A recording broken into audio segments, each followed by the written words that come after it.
Hey everyone out there, it is Tisha with It Hanson Fans Fired Up. And as Hanson fans, we just finished up Hanson Week with the guys, and it was so fun. It was so much fun. So, little fun fact, Hanson Day was actually started on May 6th, and the governor of that time, he wanted to kind of celebrate Hanson being a band and selling their copies of their CDs and album. And they had started this day. It was just the day on May 6th that they kind of like wanted to honor Hanson. Yes, he declared Hanson Day May 6, 1997.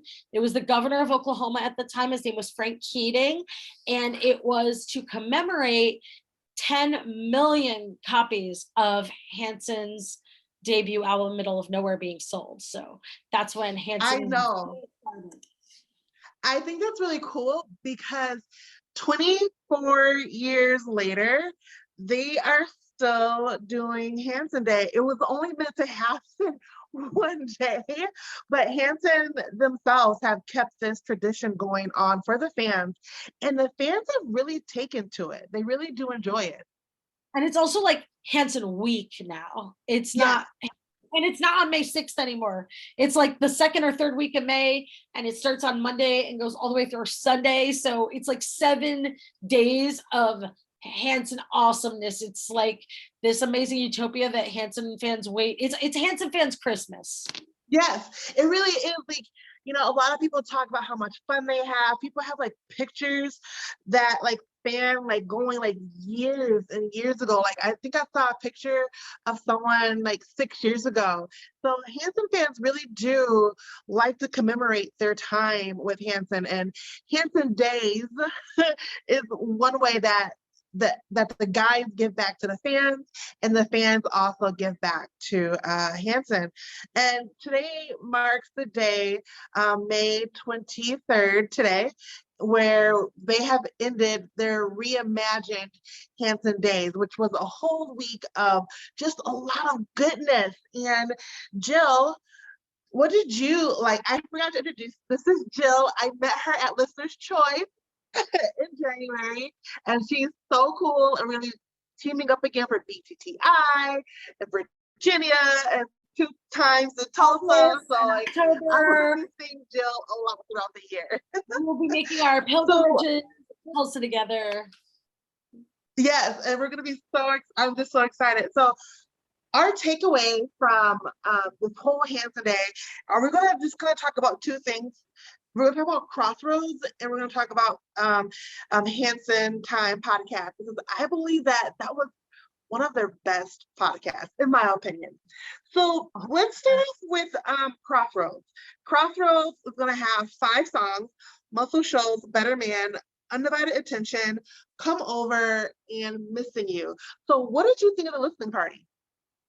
I thought the listening party was awesome. And one of the things that we maybe should mention is that every year Hanson releases an EP just for their fans, and they release it on Hanson Day, Hanson Week. And so they have these amazing EPs that are anywhere between from 5 to 7 songs that are released to the fan base only. And so that's why one of the reasons why I said Hanson Days is like our Christmas. And so this year's members only EP is called Crossroads, if you want to join it. And Tisha and I don't work for Hanson or Hanson.net, but if you want to join it, you can just go to Hanson.net and become a fan club member. For $40, you get all this amazing stuff like pre-concert. You get like access to meet and greets and concert ticket pre-sales, as well as videos and games and contests and all sorts of like lots and lots and lots and lots of access. It's really, it's a community, and it's awesome. So anyway, this year's members only EP is Crossroads. And I have to tell you, when I first turned Crossroads on, Tisha, when I heard that first song, Muscle Shoals, I wanted to stand on a table and dance. I was like, yes, this song is amazing. And Tisha always does the best reviews of songs, so I can't wait to hear what your review of Muscle Shoals is, because it's probably one of my favorite songs they've ever released on a members only EP. Now, Muscle Shoals is, it's so good. like my family is from the South, like Mississippi, Tennessee, New Albany. So when I heard that song, I automatically was like taken back. I kind of felt like I was like at a jukebox dive party somewhere like deep in the South, where they have like that old jukebox that's playing like the records. It's not quite perfect with that vinyl, and it gave you that feel of like yes, I want to like go to someone's bayou somewhere and like have a drink and listen to the song. And I like the added sounds where if you just closed your eyes, it made you feel as if you were in a jukebox dive, like back in the 50s and 60s. Yes, absolutely. And I have And to this tell is, you, oh, sorry, go ahead. no, you keep going, you go. What I was gonna say, if it's okay with you, is that I wanted to show you just a quick clip. Even my 14-year-old African red-bellied parrot named Zachary could not get enough of the song. Can I show a quick clip Yeah, of Zachary? yeah.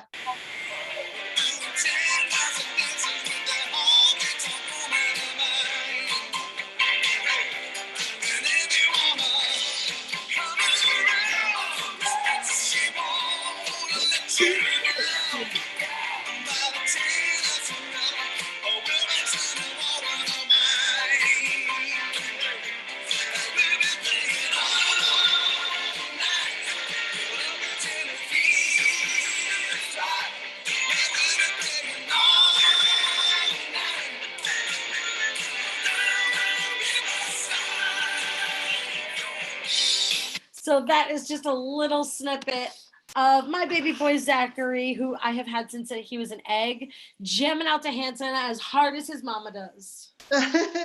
And people heard in the background, this song is led by no other than Isaac. And I also said that this song kind of had like a Ray Charles feels to it as well. So like I really loved it. And then the next song that we were able to hear was Better Man, sung by Zach. Oh, whew. Let me tell you, those vocals were H-O-T. I love a good Hanson harmony. There's nothing better than when these three guys take a song and they strip down their music and you just hear those wonderful harmonies. It's like, whew. Yeah, it is so good. And you definitely like felt that. Yes? Yes, there's nothing like those gene spliced harmonies, you know? Oh my three, gosh. like, It's so good. And to me, when I was listening to Better Man, it kind of reminded me of like Marvin Gaye. I was like, okay, let's get it on. I was feeling every bit of Zach singing Better Man. And then the third song that we heard was Undivided Attention. And that was sung by Taylor, and he was the lead in that. Now, what I really loved about that song, it wasn't the vocals. I love the way the instruments were placed in that song. There were some really cool instruments. The piano for sure was in there, but the way it was played in with the song, I really did love the accompaniment of that song. Yeah, 100%. And in addition to the accompaniment, I do feel like as much as Taylor is often, we consider him sort of the front man, or we never really say he's the lead singer, but he does sing leads on a majority of on albums. I actually think we have been starved for Taylor leads on the members only EPs where Zach usually takes the lead. So it was just awesome to have like that really soulful Taylor sound. Mm-hmm. Of course, accompanied by the harmonies of his brothers, but it was really, really great to hear Isaac start the album start and finish with an Isaac lead with a Taylor lead right in the center. So I was really excited about that. Not that I don't love Zach's lead, but I do feel like we've been starved for the Taylor lead on the members only EPs. Mm-hmm, mm-hmm. I have been noticing that too in a lot of concerts, a lot of things that you have, people know that Taylor does sing lead a lot, but you've been seeing a lot of his brothers also stepping up and singing more leads. And I like that roundness that they're giving their fans. They're giving their fans a little bit of Isaac, a little bit of Zach, a little bit of Taylor. So they're hitting on all three. And then Taylor also sings Come On Over.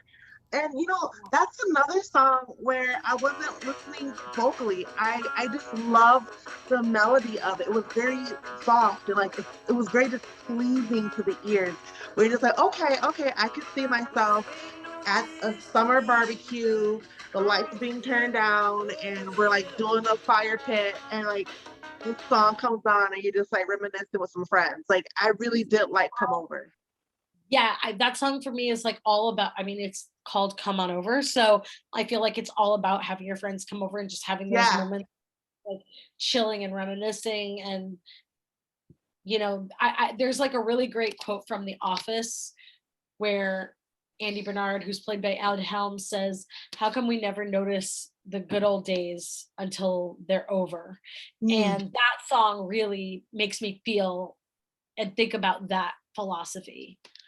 Now, I like how you mentioned how with this EP, it started with Isaac and it also ended with Isaac.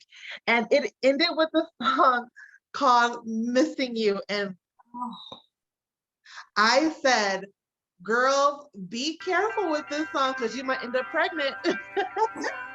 Yes. And this song is like, it's up there with like Boyzman, I'll make love to you. Like you. That's what I felt. You give Isaac a guitar and a spotlight and put him up there with a ballad, and there's nothing like it. And this song for me had a really similar vibe to a lot of some of the more heart-wrenching Isaac leads, such as Being Me or Hand in Hand. Thank you. Hand in Hand, like all of those like really heart-wrenching or like really just where he's truly professing his love song, Hand in Hand, Being Me, all of these like really strong, heartfelt solo style eyes were like really powerful. And I felt like that was sort of in the same vibe. So good. It kind of reminded me too, whenever I hear an Isaac song, I don't know, it just takes me back. There's just something very, very special about his voice. And one of the things that I also, you mentioned like Hand in Hand, for me, like when you were saying that, I thought like Watch Over Me. Like Watch Over Me is such, I saw your eyes. Your eyes were like, woo! I love that song. Oh my God, I love that. Watch Over Me, like, Watch Over Me is a song you gotta be careful for. Like if you're driving in your car and you're like thinking about like a time in your life like where you're like someone was like there for you, like, yeah, I feel it. So Watch Over Me is like, it's so powerful. Eyes. Absolutely. And I have to say, Watch Over Me is probably my all-time favorite Hanson song. It's hard for me to pick one, but that's probably it. If I had to pick, that would be it. I think when we're done with this, I'm definitely gonna have to put on Watch Over Me because I just have Isaac's voice in my head right now singing Watch Over Me. It's in my head right now. And also A Minute Without You. We've always oh my gosh, yes. Going all the way back to 1997, and in 2003 we had Deeper. So we've always had Deeper, yes. Leave the Light On. So it's not like, and then we've had some really cool like character driven ones like Too Young to Kill. So I feel like we've always had some really, really strong Isaac leads, but they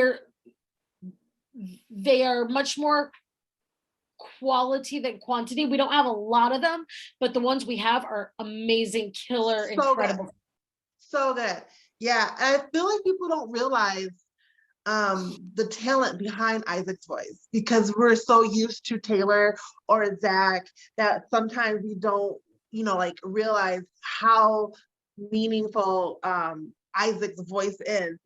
So overall, to me, Crossroads, it's just a feel good reminiscence album. Like it takes you back. It takes you back to a lot of the southern roots of R&B, blues, soul, gospel. I think one of the songs has an organ in it, and so like it just has all that goodness that you go just, I couldn't find not one song that was like that I wouldn't like. I loved every single song on this EP.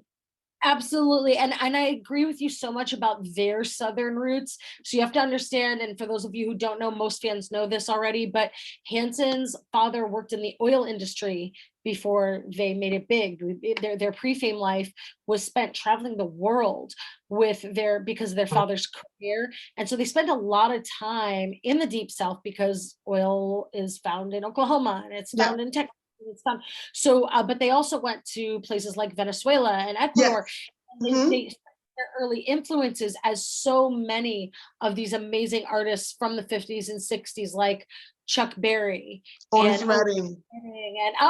Jinx, you owe me a Coke, and Aretha Franklin, and just these amazing artists. And a lot of those artists have their Southern root influences as well. So it was just really awesome to hear brand new music from Hanson that is still so deeply rooted in the initial influences of their roots. And as Mhm. we know, in 2015 they did the Roots of Rock and Roll tour. Yes, they did. Oh, girl, yes. Like, Whew. Roots is like so important to this band and paying homage to their influences, and so like just Hanson and Roots are just really tied together. Yeah, I agree. And for me, Crossroads is just wonderful. And so another thing about all these things that we're talking about for Hanson Day, they're still available for you to watch on Yes. Hanson.net if you're a member. Like you said, me and Joe, we are not. We do not work for Hanson, but I'm on a street team. So, this is just kind of me us being creative, getting the word out there about Hanson. So all these things that we're talking about, you too can listen to this too. Just become a member of Hanson.net.